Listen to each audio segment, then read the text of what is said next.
तो दोस्तों कैसे आप सभी लोग। तो आज की जो क्लास है वो पॉलिटी की होगी। दरअसल सिलेबस किस तरीके से चलेगा, शुरू के 3 दिन तो आपकी चला करेगी ज्योग्राफी की क्लासेस और लास्ट के 3 दिन चला करेगी पॉलिटी की क्लासेस।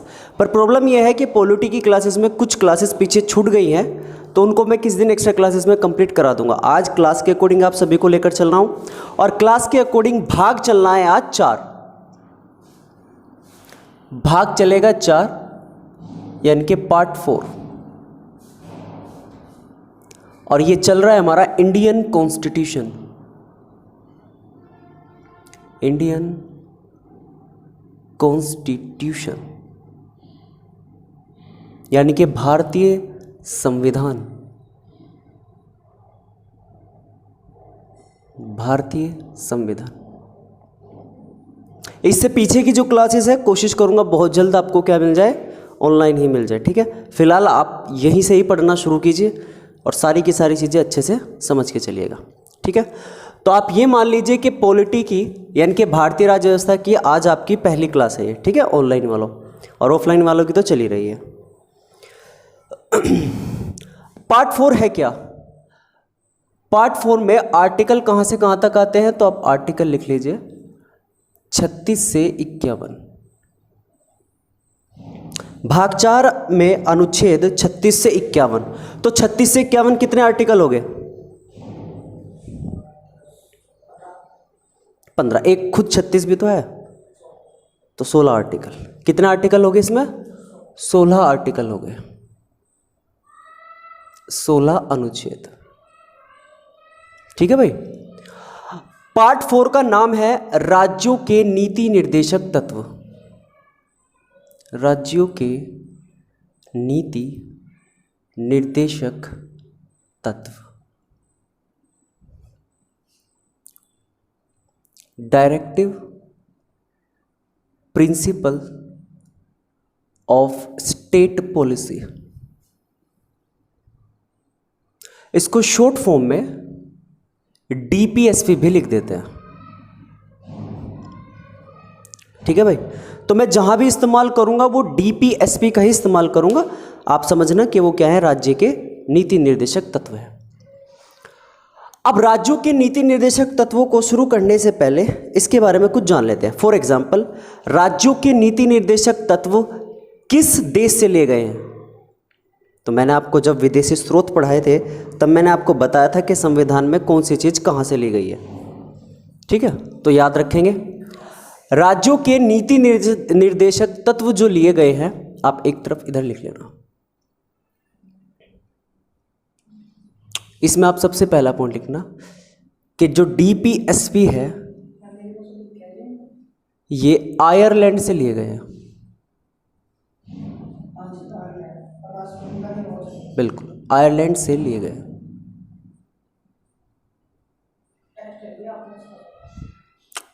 कहां से लिए गए हैं, आयरलैंड से। ठीक है, हमारे पूरी आप ये कह लो कि सारे के सारे देशों में 2 ही देश ऐसे हैं, 2 ही कंट्री ऐसी है जहां पर डीपीएसपी है।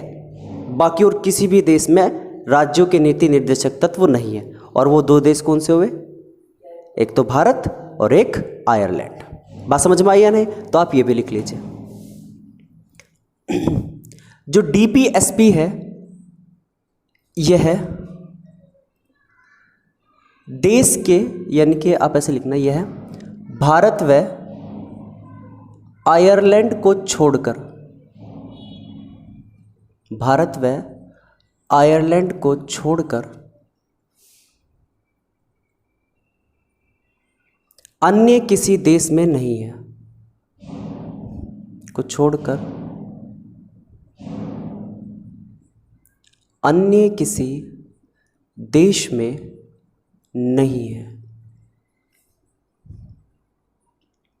अब यहां पर बात करते हैं कि सर डीपीएसपी का उद्देश्य क्या है, एम क्या है, मतलब क्या है। ये जो डीपीएसपी है इसका एम क्या है, उद्देश्य क्या है, तो बड़े ध्यान से समझना इसको भाई। ठीक है, जब मैंने आपको पिछले भाग में मौलिक अधिकार पढ़ाए, फंडामेंटल राइट्स पढ़ाए, तब मैंने आपको बताया था कि मौलिक अधिकार नागरिकों की सुरक्षा के लिए बनाए गए हैं और मौलिक अधिकार नागरिकों को सुरक्षा प्रदान करते हैं किसके विपरीत या किसके विरुद्ध? राज्य के विरुद्ध। क्लियर है नहीं? यानी कि राज्य कोई भी कानून जबरदस्ती नागरिकों पर नहीं थोप सकता, या फिर कोई भी ऐसा नियम नहीं बना सकता जिससे मौलिक अधिकार क्या हो रहे हो, कम हो रहे हो या उल्लंघन हो रहा है। बात समझ में आई या नहीं आई? तो यहां पर उद्देश्य बात करें किसकी? डीपीएसपी की। तो डीपीएसपी का उद्देश्य है लोगों के सामाजिक व आर्थिक हितों की रक्षा करना, जो उनके सोशल और इकोनॉमिकल राइट्स हैं उनको क्या करना? सुरक्षित रखना। एक कल्याणकारी राज्य की स्थापना करना। समझ में आया नहीं? ये केवल उसके कर्तव्य हैं, ये केवल उसके क्या हैं? कर्तव्य। अब कैसे है वो चीज समझते हैं। पहले आप इसको लिख लो, उद्देश्य क्या होता है, तो आप इसमें लिखो एक कल्याणकारी राज्य की स्थापना करना। एक कल्याणकारी राज्य की स्थापना करना, to make a welfare state, तथा नागरिकों के सामाजिक व आर्थिक हितों की रक्षा करना, हितों की रक्षा करना। ये उद्देश्य है किसका? नीति निर्देशक तत्वों का। अब राज्य के नीति निर्देशक तत्व बने कैसे?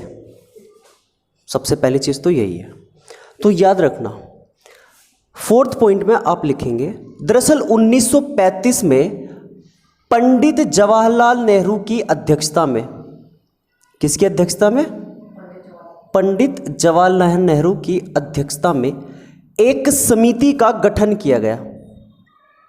किसका गठन किया गया? एक समिति का गठन।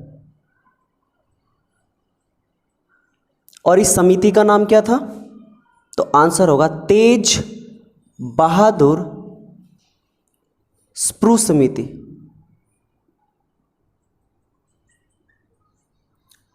तेज बहादुर स्प्रू समिति। अब इस समिति ने क्या किया? तो आंसर होगा इस समिति ने नेहरू रिपोर्ट को स्टडी किया। कौन सी रिपोर्ट को? नेहरू रिपोर्ट को स्टडी किया। और नेहरू रिपोर्ट को स्टडी करने के बाद हमें सभी को पता है कि जो मोतीलाल नेहरू ने 1928 में नेहरू प्रस्ताव या नेहरू रिपोर्ट पेश की थी, उसमें मौलिक अधिकार थे, फंडामेंटल राइट्स थे। तो तेज बहादुर स्प्रू ने नेहरू रिपोर्ट के जितने भी प्रावधान थे उनको दो भागों में क्या कर दिया? डिवाइड कर दिया। एक को कह दिया मौलिक अधिकार और एक को कह दिया राज्यों के नीति निर्देशक तत्व। बात समझ में आई या नहीं? तो नेहरू रिपोर्ट को स्टडी करने के बाद इसके प्रावधानों को कितने भागों में बांट दिया? दो। एक को तो क्या कह दिया? मौलिक अधिकार, और दूसरे को कह दिया डीपीएसपी। बताइए जी, बात समझ में आई या नहीं आई? या इसी बात को आप इस तरीके से समझ लीजिए कि वे प्रावधान जिन्हें न्यायालय में चुनौती दी जा सकती है, किसमें चुनौती दी जा सकती है? न्यायालय में चुनौती दी जा सकती है, उसे कहेंगे मौलिक अधिकार। उसे क्या कहेंगे? मौलिक अधिकार। यानी कि इन मौलिक अधिकारों को क्या की जा सकती है भाई? न्यायालय में चुनौती दी जा सकती है, दी जा सकती है। और यदि हम बात करें डीपीएसपी की, इन्हें न्यायालय में चुनौती नहीं दी जा सकती, न्यायालय में चुनौती नहीं दी जा सकती। सर जो राज्यों के नीति निर्देश हैं ये तो एक तरह से मौलिक अधिकार का हिस्सा है ना, पर जब उसमें बिल्कुल। अभी देखो ना क्यों नहीं की जा सकती, एक्सप्लेन बताऊंगा बकायदा। पहले बताओ ये बात समझ में आई या नहीं आई? पक्का? जिन्हें न्यायालय में चुनौती दी जा सकती है वो कहलाए मौलिक अधिकार, और जिन्हें न्यायालय में चुनौती नहीं दी जा सकती वो कहलाए डीपीएसपी। अब जिन चीजों को न्यायालय में चुनौती नहीं दी जा सकती, इसका मतलब वो वैधानिक नहीं है। वो क्या नहीं है? वैधानिक नहीं है। समझ में आया नहीं आया? तो इसका मतलब डीपीएसपी वैधानिक नहीं है। तो ये जो डीपीएसपी है आप लिख सकते हो यहाँ पर वैधानिक नहीं है, वैधानिक नहीं है, क्योंकि इन्हें न्यायालय में चुनौती नहीं दी जा सकती, जबकि ये क्या है, वैधानिक है। अब देखो कैसे कि सर कैसे न्यायालय में क्यों चुनौती नहीं दे पा रहे हम इन्हें, है या नहीं है। अब सुनो ध्यान से, देखो मैंने कहा कि राज्य के कुछ कर्तव्य हैं उनके नागरिकों के लिए, राज्य के क्या है, कुछ कर्तव्य हैं उसके नागरिकों के लिए। कैसे, अब देखो एग्जाम्पल के तौर पर समझते हैं। राज्य ऐसे काम करेगी जिससे नागरिकों को फायदा हो, वो कहलाएंगे राज्य के कर्तव्य। अब क्या कर्तव्यों का उल्लंघन होने पर न्यायालय में जा सकते हैं। फॉर एग्जाम्पल आप हो, आपका कर्तव्य है अपने माता पिता के पैर छूना, अब आपने पैर नहीं छुए तो यूँ थोड़ा ही तुम्हें पे केस हो जाएगा और तुम्हें न्यायालय में घसीट लिया जाएगा, नहीं ना। तो केवल ये आपका कर्तव्य बनता है कि आप उनके पैर छू। ऐसे ही राज्य का कर्तव्य बनता है कि वो अपने राज्य के लोगों के लिए कुछ कार्य करे। तो अगर एक कार्य करने में वो कर्तव्य निभाने में वो असफल हो गए, इसका मतलब यूँ थोड़ा ही ना कि तुम न्यायालय में उन्हें घसीट दोगे। समझ में आई बात या नहीं आई। इससे सराहनीय भी तो हो सकती है, कुछ कर्तव्य ऐसे भी हैं जो कि नागरिक। ऑब्वियसली बात है। फॉर एग्जाम्पल हमारा एक आर्टिकल साफ साफ बोलता है कि कोई भी दुधारू पशु, जो दूध देने वाले पशु हैं, उनको उनका वध नहीं किया जा सकता या वध नहीं करना चाहिए, लेकिन होता है। लेकिन फिर भी राज्य इसका सख्ती से क्या करती है, अनुसरण कराती है कि ऐसा नहीं होना चाहिए, लेकिन होता है ना। लेकिन अब ये थोड़ी ना कि हो रहा है तो इसके खिलाफ केस कर दो कोर्ट में, राज्य के खिलाफ नहीं हो सकता ना। एक तरह से अलग से कमेटी बना तो कर सकते हैं कि हम ऐसा भाई वो अलग बात है कि वो इसके बारे में कुछ सोचे, लेकिन पॉसिबिलिटी तो इतनी है ना। समझ में आए नहीं। आर्टिकल 47 ये कहता है, जो भी मैं आगे पढ़ाऊंगा सारे के सारे। इतनी बात समझ में आई या नहीं आई, कोई डाउट इसमें। समझ में आ गया राज्य के नीति निर्देशक एक्चुअली में है क्या। ठीक है, हेडिंग डालिए, राज्य के नीति निर्देशक तत्वों का वर्गीकरण।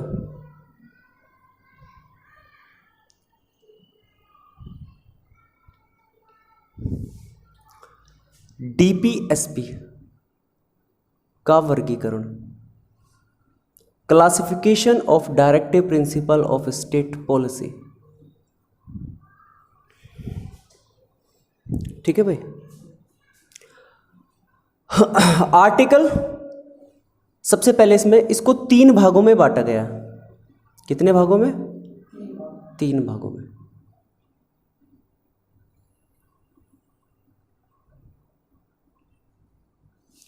नंबर 1 सबसे पहले आता है सामाजिक सिद्धांत।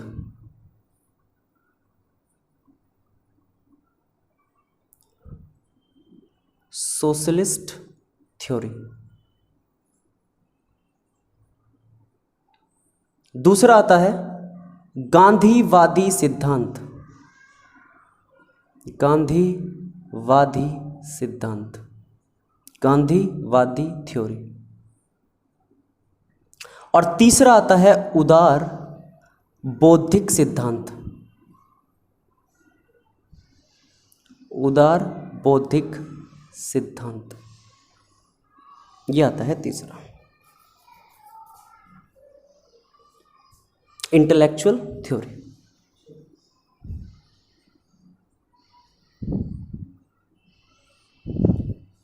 डन।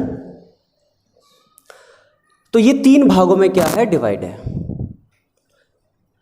अब देखो यहां पर आर्टिकल कहां से कहां तक है, 36 से 51। अब 36 से 51 आर्टिकल हर एक चीज में रखे गए हैं, अलग अलग। क्या रखे गए हैं इनमें, हर एक आर्टिकल अलग अलग सिद्धांत में रखे गए हैं। जैसे अब याद रखना कौन से आर्टिकल किस सिद्धांत में आते हैं, ये जरूरी है। अगर मैं सामाजिक सिद्धांत की बात करूं तो इसमें कौन कौन से आर्टिकल आते हैं, तो आप कह सकते हो 38 आर्टिकल, 39 का क्या, इसके अलावा 41, 42, 43 का क्या और 47। ये आर्टिकल आते हैं किसमें? समाजवादी सिद्धांत में।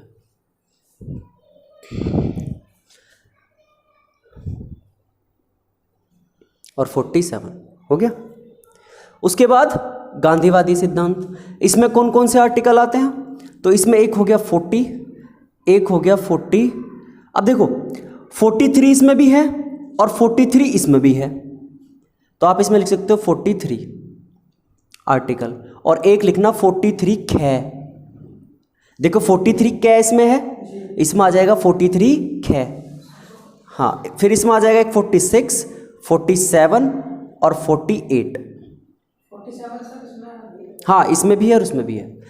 लैंग्वेज थोड़ी अलग है बस। भाई गांधी जी किस चरण को मानते थे, किस चीज को मानते थे, बस वो थ्योरी चेंज है और कुछ नहीं। ओके, तो इसमें आ जाएगा 48। अब आ जाओ किसमें? उदारवादी। इसमें कौन कौन से बच गए? एक तो बच गया आपका 44, एक बच गया आपका 45, एक बच गया आपका कौन सा? 44, 45, और याद रखना इसमें 48 भी शामिल होगा। 48 और 48 का क्या? हाँ, इसमें भी बिल्कुल, उदार बौद्धिक सिद्धांत में भी। इसका मतलब होता है हमें लोगों के लिए क्या करना चाहिए, कुछ लोगों के विकास के लिए काम करना, व्यक्तियों के विकास के लिए काम करना, ताकि उनका क्या हो सके, बौद्धिक विकास किया जा सके। तो 48, उसके बाद 49 हो गया, 50 हो गया और 51 हो गया। ये आर्टिकल आ जाते हैं आपके उदार बौद्धिक सिद्धांत में। उदार बौद्धिक सिद्धांत में 36, 37 ये अलग है, ये मैं अलग से कराऊंगा, ठीक है। 46 और 47 हो गया। चलिए, तो इनमें से ये जो कॉमन वाले हैं ना, देखो जैसे 43 इसमें भी है और 43 इसमें भी है। 43 का इसमें क है, इसमें 43 का ख है, इसमें 47 है, इसमें भी क्या है? 47 है। लैंग्वेज अलग है। इसमें गांधी जी की विचारधारा आ जाएगी बस, इसमें उदारवादी धारा आ जाएगी, और इसमें समाज के लिए कार्य आ जाएंगे। लोगों के लिए राज्य क्या करेगी, कैसे करेगी। समझ में आया नहीं आया? पक्का। अब देख, इसमें 48 भी है और इसमें भी 48 है। खैर कै वाला तो थोड़ा कॉन्सेप्ट अलग हो जाएगा, लेकिन इसमें 48 में और इसमें 48 में क्या डिफरेंस है? चलो एक काम करता हूँ, सारे के सारे सीरीज से लिखवाने शुरू करता हूँ, है ना, फिर आपको एकदम समझ में आ जाएगा इसमें क्या है। तो बताओ, पहले 36 और 37 कराऊँ या पहले ये करा दूँ? पहले वे दोनों खत्म हो। चलो ठीक है, तो इधर का रफ कर दो ये।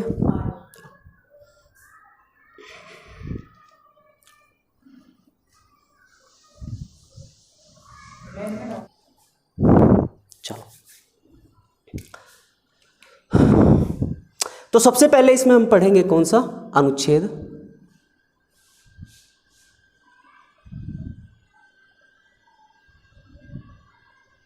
37, आर्टिकल 36। आर्टिकल 36 में क्या लैंग्वेज है? पहले मैं पूरी लैंग्वेज लिख देता हूं, फिर समझाता हूं, ठीक है। लैंग्वेज कहती है कि इस अनुच्छेद में या इसमें लिखी हुई है राज्य की परिभाषा। इसमें राज्य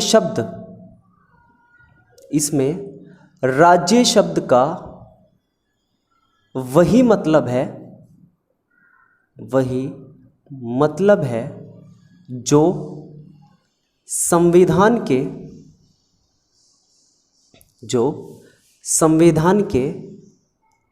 भाग 3 के अनुच्छेद 12 में है। अनुच्छेद 12 में है। यहां राज्य शब्द का वही मतलब है जो संविधान के भाग 3 के अनुच्छेद 12 में है। अब अनुच्छेद 12 में राज्य शब्द का मतलब है क्या? तो यहां आप छोटी सी हेडिंग डालो, राज्य और स्टेट। अब देखो इसका मतलब है क्या। राज्य का मतलब है भारत, यानी कि पूरा का पूरा एक राज्य, वो क्या है? भारत है। तो यहां भारत को हमने डिनोट कर दिया है किससे? राज्य से। यानी कि भारत के अंदर आने वाली सारी चीजें किस में आ जाएगी? राज्य में। कौन कौन सी चीजें? नंबर 1, केंद्रीय सरकार भी किसके अंदर आ गई? राज्य के, सेंट्रल गवर्नमेंट। इसके अलावा संसद, द पार्लियामेंट, ये भी इसमें आ गई। इसके अलावा राज्य सरकार भी इसके अंतर्गत आ गई, राज्य सरकार, स्टेट गवर्नमेंट।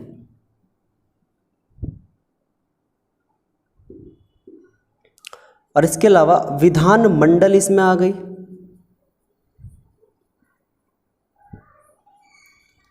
लेजिस्लेचर।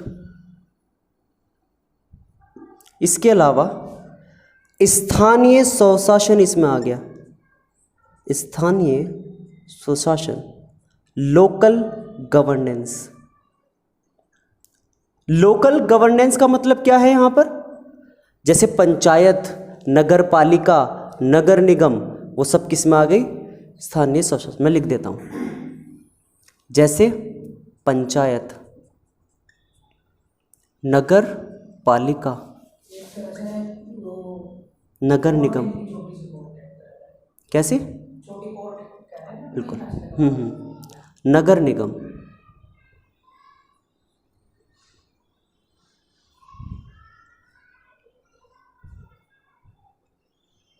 क्लियर? उसके बाद लास्ट, भारत देश में काम करने वाले जितने भी सरकारी अधिकारी हैं वो सब भी किस में शामिल है? इसी में ही शामिल है। जितने भी गवर्नमेंट ऑफिसर हैं वो सब भी इसी में क्या है? शामिल है। ये है अनुच्छेद 36 या अनुच्छेद 36। क्लियर? इसके बाद आता है कौन सा? अनुच्छेद 37। सेकंड, अनुच्छेद 37। अनुच्छेद 37 क्या कहता है? पहले बताओ, ये समझ में आया? पक्का? देखो, जैसे हमारी केंद्र सरकार है, केंद्र में क्या होती है? संसद। तो दोनों किस में आ गई? राज्य में। राज्य में क्या होती है? राज्य सरकार। और राज्य के लिए कानून कौन बनाता है? विधानमंडल। ये दोनों भी किस में हो गई? राज्य में। स्थानीय स्वशासन भी किस में आ जाएगी? राज्य में आ जाएगी। और सरकारी अधिकारी भी किस में आ जाएंगे? राज्य में आ जाएंगे, क्योंकि शुरुआत ही कहाँ से है? राज्य से। केंद्र सरकार है तो उसके अंदर सब चीज़ संसद, सब कुछ। क्लियर है पॉइंट या नहीं है? आर्टिकल 37 कैसे कहता है कि संसद को अधिकार है, संसद को अधिकार है कि वह, अधिकार है कि वह DPSP, directive principle of state policy, यानी कि राज्य के नीति निर्देशक तत्वों में संशोधन कर सकती है, संशोधन कर सकती है। बताइए जी। Parliament has the power to amend in DPSP, संशोधन कर सकती है। हुए भी हैं कुछ संशोधन के नाम लिख लेते हैं यहीं पर ही, ठीक है? कौन कौन से संशोधन हो चुके हैं, कौन कौन से अमेंडमेंट हो चुके हैं? किसमें किसमें किसमें संशोधन हो चुके हैं? DPSP में, ठीक है? सबसे पहला संशोधन जो हुआ था वो हुआ था 42वां संविधान संशोधन। किसके लिए? DPSP के लिए। 42वां संविधान संशोधन। 42वां संविधान संशोधन कब हुआ था? मैंने तुम्हें एक चीज बताई थी कि 42वां और 44वें का ईयर तो याद होना ही चाहिए। तो 1976 42th अमेंडमेंट एक्ट या संशोधन अधिनियम 1976। इसके अंदर DPSP में कौन सा आर्टिकल जोड़ा गया, ये किस आर्टिकल में संशोधन हुआ? तो एक तो आपका आ जाएगा 39 का A, कौन सा आ जाएगा? 39। एक 43 का K और एक आ जाएगा 48 का क्या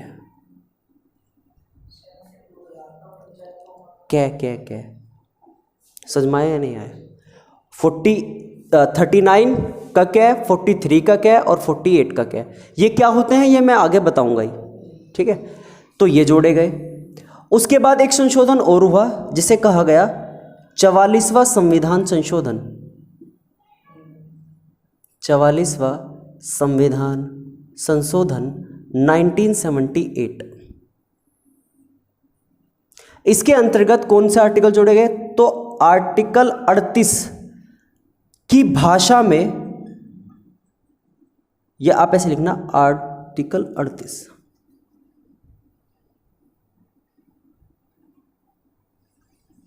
आर्टिकल 38 में संशोधन किया गया। किस में संशोधन? आर्टिकल 38 में। उसके बाद आ जाता है तीसरा 86वां संविधान संशोधन। ये हुआ 2002 में। इस संशोधन के तहत आर्टिकल 45 में संशोधन किया गया, आर्टिकल 45, और 4 आता है 97, 57वां संविधान संशोधन। ये कब हुआ? देन आंसर होगा 2011 में। इसके अंतर्गत क्या हुआ?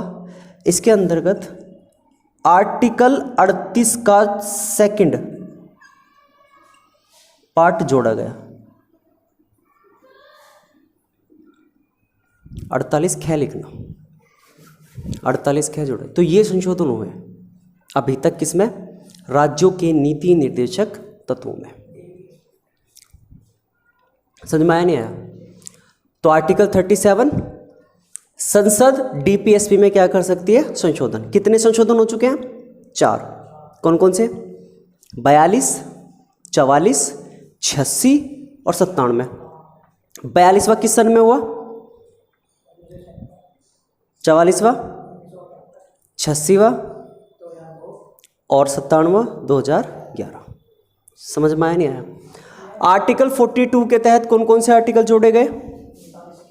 39 क्या है, 43 क्या है, 48 क्या है। लेकिन 48 ख किस संशोधन से जोड़ा गया? 97 में। हाँ जी। अब देखना 2011 में इसमें जोड़ा क्या। तो ठीक है भाई, आज के लिए इतना ही रखते हैं, ठीक है। और आप लोगों से एक बात कहनी है, मैं फिर से रिवाइज कर देता हूँ कि शुरू के 3 दिन यानी कि आपका मंडे, ट्यूसडे और वेडनेसडे, इन 3 दिन आपकी चलेगी ज्योग्राफी की क्लास, और थर्सडे, फ्राइडे और सैटरडे आपकी चलेगी पॉलिटी की क्लास। तो हफ्ते में 3 क्लासेज आएंगी ज्योग्राफी की और 3 क्लासेज आएंगी पॉलिटी की। हो सकता है कि आपको किसी हफ्ते में कुछ ज़्यादा क्लासेस भी देखने को मिल जाए, तो वो एक्स्ट्रा क्लासेस जैसे संडे वगैरह की हो गई है। जैसे मैंने आपका भाग 4 शुरू किया है, तो इससे पहले का जो होगा वो मैं आपको किसी एक्स्ट्रा क्लासेस में कंप्लीट करा दूंगा, ठीक है। उसकी क्लासेस भी आपको मिल जाएगी। जब आ जाएगी आपको खुद ही पता लग जाएगा, मैं खुद अनाउंस कर दूंगा, ओके। तो बस आप ऐसे ही देखते रहिए और प्लीज़ चैनल को सब्सक्राइब ज़रूर कर दीजिए। आप लोग देख लेते हो लेकिन सब्सक्राइब नहीं करते हो, ठीक है। तो चलिए मिलते हैं अगली क्लास में। Take care, good bye and God bless you.